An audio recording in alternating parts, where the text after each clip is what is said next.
আজ কবিকথা অনুষ্ঠানে আমাদের মধ্যে আমরা এখনই তিনজন কবিকে পেয়েছি। শ্রদ্ধাভাজন বর্ষিয়ান কবি গোবিন্দ পান্তি, দীর্ঘদিন প্রায় 7 দশকের উপরে কবিতা চর্চা সাহিত্য চর্চার সঙ্গে ব্যাপৃত আছেন। তিনি মূলত শিক্ষক, তার অনেক গুণ, বহু বিষয়ে তিনি পারদর্শী, সর্বোপরি তিনি কবি। আজ আমরা কবিকথায় সেই স্বনামধন্য কবিকে পেয়ে আমার বাম পাশে তিনি বসে আছেন। আমরা নিজেরাই গর্ব অনুভব করছি। ডান দিকে আমার পাশেই বসে আছেন কবি জয়ন্ত মণ্ডল, এ সময়ের আধুনিক প্রজন্মের অন্যতম প্রধান কবি এবং বসিরহাট আমাদের এই উত্তর চব্বিশ জেলার কবিতার বিশিষ্ট মুখ। আমার সব ডান দিকে যিনি বসে আছেন আমার জীবনের এক অহংকার, কবি শশাঙ্ক শেখর দাস। তার অসাধারণ কবিতা, তার পোড়ামুখ ভাঙা আয়না প্রকাশিত কাব্যগ্রন্থ, মরা নদীর জোড়া শাখো, কসাইখানার কবিতা, সোনাগাছি সাদা কবিতা, 3 সমকামী ত্রিভুজ, পাগলা গারদের ন্যাংটো কবিতা, এই প্রভৃতি কাব্যগ্রন্থ এবং তার অনবদ্য লোক সংস্কৃতি বিষয়ক তার যে নিবন্ধ, এই সাহিত্যকে সমৃদ্ধ করেছে। আজ প্রথম কবিতা পাঠে অগ্রজ কবি গোবিন্দ পান্তি, তিনি শুধু কবি নন, অনুরাগ সাহিত্য সংস্থার প্রতিষ্ঠাতা সম্পাদক। তার আগেও তার অনেক পত্রপত্রিকা উনি বের করেছিলেন। তিনি কবিতা পাঠ করবেন, তার জীবনের শ্রেষ্ঠ অভিজ্ঞতা 2-4টি কথা তিনি বলবেন আমাদের, তার কাব্য জীবনের প্রবেশ এবং তার যে বিস্তৃতি, কাব্য আন্দোলনের যে ভূমিকা, আমরা তার কাছেও কিছু শুনতে চাইব। 50-এর দশক থেকেই লেখালেখির জগতে আছি, তবে পরবর্তী সময়ে 60-70-এর দশকে আমার গুরু শুদ্ধসত্য বসু, তার পায়ের কাছে বসে আমি আধুনিক কবিতার পাঠ গ্রহণ করেছি এবং কয়েকটা কাব্যগ্রন্থ আমার বেরিয়েছে। প্রথমে পাহাড়ে আগুন, যেটা আমার গুরু শুদ্ধসত্য বসু সম্পাদনা করেছিলেন, লিখেছিলেন সেভাবে। তারপরে গন্ধ ছোঁয়া রোদ্দুর, তারপর তোমার গন্ধে আমি, অন্য মনে, আর এখন যেটা আমার প্রকাশ হয়নি, হতে চলেছে, সেটা হলো রাত কুয়াশার আলো। এবার আমি লিখে চলেছি। জীবনের বহু ঘাত প্রতিঘাতে আমার লেখা আমি বন্ধ করিনি। অনেক অভাব অনটনের মধ্য দিয়েও আমি আমার সাহিত্যকে বাঁচিয়ে রেখেছি এবং একটা সংস্থা তৈরি করেছি, অনুরাগ সাহিত্য সংস্থা। এলাকার সমস্ত যারা কবি সাহিত্যিক তারা ওখানে গিয়ে তারা পাঠ গ্রহণ করে এবং আমাদের মাধ্যমে একটা পত্রিকাও প্রকাশিত হয়, অনুরাগ সাহিত্য পত্রিকা। সেটার মধ্যে দিয়েও অনেকে ওই এলাকার বা মানুষেরা লেখার সুযোগ পায়। এভাবে আমি ওখানে সাহিত্যকে বাঁচিয়ে রেখেছি এক প্রত্যন্ত গ্রাম গোবিন্দপুর, যেখানে আদৌ কোনো সাহিত্যর আলো জ্বলেনি। সেখানে আমি চেষ্টা করেছি আমার সীমিত ক্ষমতার মধ্যে দিয়ে সেখানে যদি সাহিত্য সম্প্রসারণ ঘটে, এই চেষ্টাটা করেছি। আমার আজকের কবিতা পাঠ করছি, এটা সাম্প্রদায়িক সম্প্রীতির উপরে। কবিতার নাম মানুষ রমজান। শেষ পর্যন্ত আমি ঘর বেঁধেছি, ভালোই আছি, কি আর করব বলুন। বুদ্ধ বললেন ঘর বাঁধতে, চৈতন্য, যিশু, নিজের পক্ষে গান্ধীজি পর্যন্ত। তা আমি এখন বেশ আছি। ছাত্র জীবনে বড় প্রিয় কবি ছিল সুকান্ত। ছাত্র আন্দোলনে যখন জেলে, তখন সকলকে মাতিয়ে রাখতাম, প্রিয়াকে আমার কেড়েছিস তোরা, ভেঙেছিস ঘর বাড়ি, সে কথা কি আমি জীবনে মরণে কখনো ভুলিতে পারি। আদিম হিংস্র মানবিকতার যদি আমি কেউ হই, স্বজন হারানো শ্মশানে তোদের চিতা আমি তুলবই। প্রফেসর সান্যাল বলতেন, আচ্ছা সুকান্তকে তুমি এত ভালোবাসো কেন রমজান? উত্তর দেওয়ার সময় আমার টর্নাডো চোখে আগুন ঝরেছিল কেন মনে নেই, তবে উত্তরটা মনে আছে, মাকে আমি খুব ভালোবাসি স্যার, এই এতখানি, তাই হয়তো। প্রফেসরের সেদিন সে কি হাসি, যেন আমাকে মাপছেন মায়ের কোলে বসি। ফরিদপুরে সেই উপচে পড়া সবুজের সেই পাখি ডাকা ভোরের প্রিয়ত্ব ভেঙে চলে এসেছিলাম কলকাতায় মাকে নিয়ে। বাবার শরীর স্বজন দিনু কাকা বলতেন, ভাবিজি তুমি আমার মায়ের মতো, দেহের অর্ধেক পুষ্টি তোমার দান। ভারতে আসার সময় আমরাও তাকে ছাড়িনি। কলকাতা শহর আলো রোশনাই আর সভ্যতার কেন্দ্র, ঠাঁই পেয়েছিলাম মোটামুটি স্বচ্ছন্দে। কিন্তু সেই 46 সে অনুয়াদ পশুর হাট আমাদের রক্ষা করতে জীবন দিলেন দিনু কাকা। আর আমার মা, সে রক্তে আমি ডুবে গেলাম। ছুরিটা আমার পেটে বসাতে গিয়ে পশুটার বোধহয় মায়া হলো, লাথি মেরে ছিটকি দিল আমার আসন্ন বেপমান দেহ। তারপর আমিও পশু হয়ে গেলাম উন্মাদ তারুণ্যে। হাতে আমার খেলা করতে উদ্যত আগ্নেয়াস্ত্র। আমি রমজান মিয়া, রাত কাঁদানো বিভীষিকা, ঘৃণায় অবজ্ঞায় বেঁচে থাকা সতেজ শীর্ষ উদ্যম বনস্পতি। আমাকে ভয় করে সবাই। হা হা হাসিতেই রাত ভেঙে খান খান করি, ছুরি চালায় বেআবরা আভিজাত্যের মতো অপ্রিয়। নতুন পরিকল্পনা, আরো গোটা কতক জন্মনে জীবনে অন্ধকার আনার উন্মত্ততা। বোধ হয় তখন হাসছি সাপের মতো, কিন্তু ঠিক তখনই ও কি ভয়ঙ্করতা! ভয়াবহ সে রাতে আমার দক্ষিণ মায়ের ডাক। ছি, কুলাঙ্গার, ঘৃণ্য পশুত্ব, এই তোর প্রতিশোধ। রাতের বাতাসেই ভেসে এলো মিষ্টি আজান। আল্লাহু আকবার, আল্লাহর রহমত, ইসলাম, শান্তি। ক্রুশবিদ্ধ যিশু এলেন যন্ত্রণায় জর্জরিত। Oh my son, stop the storm, never, never bloodshed, let the life live, let them breathing fresh, don't stab me further, don't. রেন চৈতন্য আজ অনুলম্বিত বাহু উৎক্ষিপ্ত আকাশে ভাবনমান।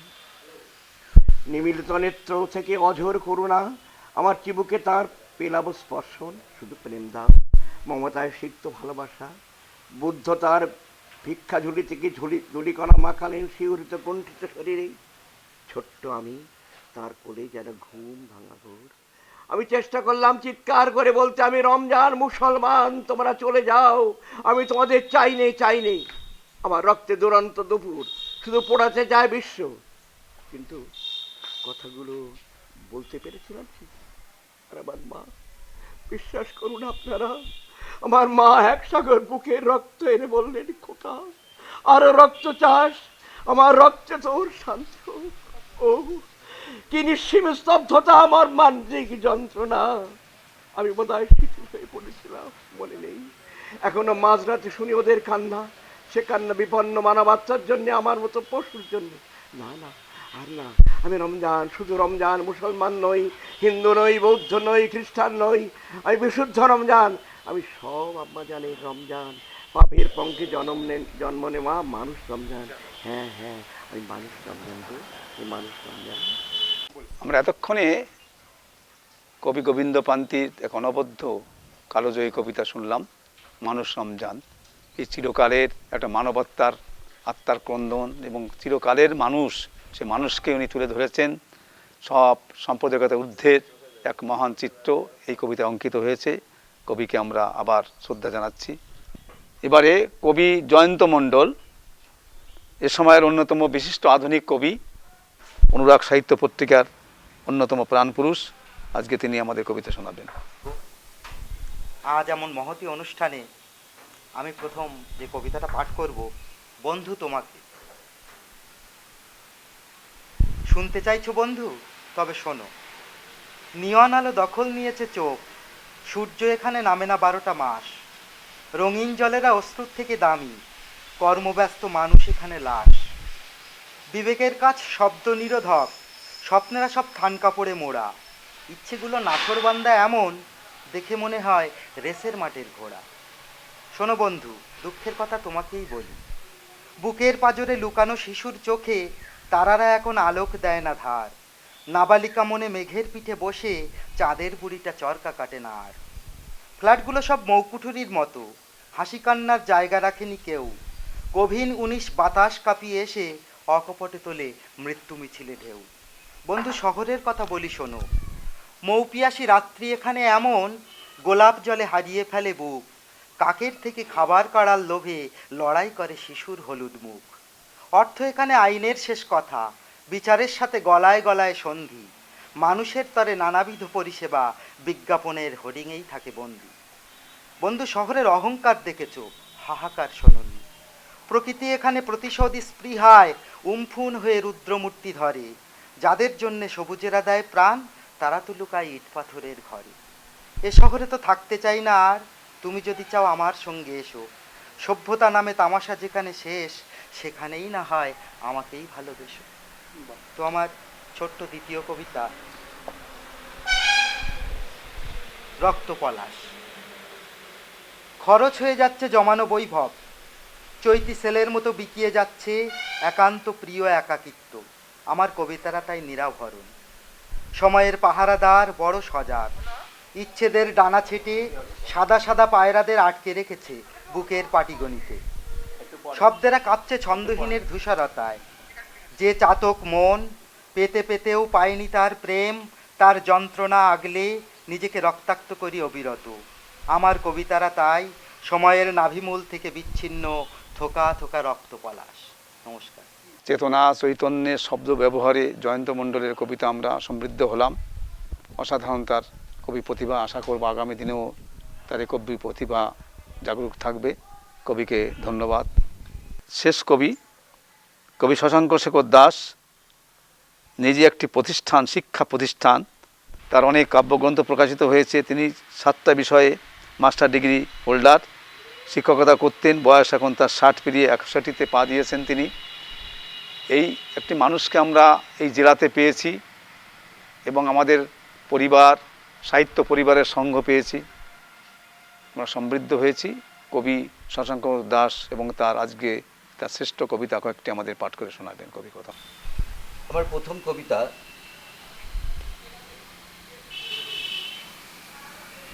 একটা লাশ খুঁজছি আমি। গত 11 বছর ক্ষুধার্ত হায়নার মতো দিনে রাত একটা লাশ খুঁজছি আমি, একটা লাশ খুঁজছি আমি দিনে রাত ক্ষুধার্ত হায়নার মতো গত 11 বছর। মা বলতো শেষ রাতের স্বপ্ন সত্যি হয়। মনে হয় শেষ রাত এখন। বেয়ারিশ চারপাশ চাপচাপ অন্ধকার শুনশান, নষ্ট আকাশে বাস্তুহারা মেঘেদের বাড়াবাড়ি, মাঝে মাঝে বিদ্যুৎ ঝলক, দমবন্ধ বিকট শব্দ, বিজম্মা বাতাসে বুক ভাঙা মারণ আর্তনাদ। যে আমি কোথায়? যত দূর মনে হয় ঝড়ের বুকে মুখ রেখে দাঁড়িয়ে আছি আমি, লাশ কাটা ঘরের ভাঙা জানলার মুখোমুখি।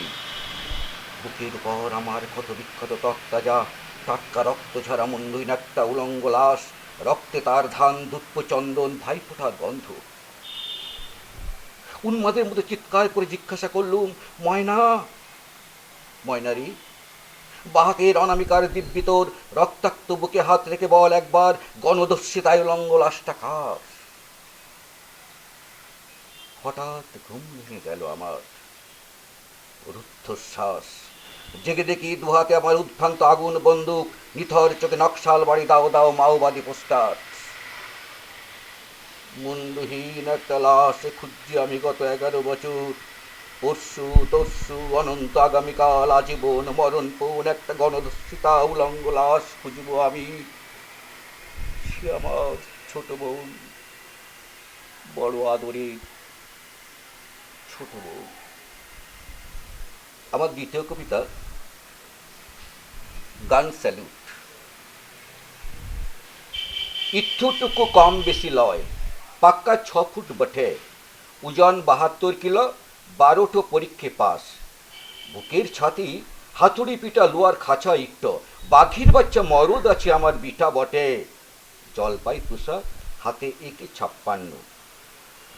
হাসতে হাসতে বলেছে বটে আমার বিটা, আসছে বছর হবে ইটের রঙিন কুঠা। তারপর দিবে ছোটবোন মুনিয়ার সাদি, শহর থেকে আনবে লাল বেনারসি ব্যান্ড পার্টি। 3 দিন 3 রাত হবে নাচা গানা খানা পিনা, বিলিতে মদ মাংস, উবাক হবে গোটা জঙ্গল মহল পরগনা। বিটা বলেছে ওর মার জন্মে আনবে নীলস বালুচরি, শাখা সিঁদুর আলতো আর সোনার কান পাশা 1 জোড়া। আমারে বলেছে বাবা বিড়ি খাবে না বটে একদম, এবার থেকে সাদা সিক্রেট খাবি, যত খুশি তত। হ্যাঁ, বিটা আমার বটার সিকিউরিটি বটে, কাশ্মীর। অ্যাটেনশন। ওঠ ওঠ দুখিয়ারে ওঠ, একবার চোখ মেলে দেখিলি তো বটে কাটা ছিঁড়া মতিয়ার মুখখানা, ইয়ো কালের মতো শেষবারের মতো একটু কাঁদ বটে। পশ্চিম মেদিনীপুর বান্দোয়ান থেকে রামুয়া হাসদা বলছি আমি। ভারতবর্ষ, এই ভারতবর্ষ, শুনতে পাচ্ছ তুমি? আমার বিটার ঠিকানায় কোন ইটেনশন 21 পদ্ধতি গান স্যালুট।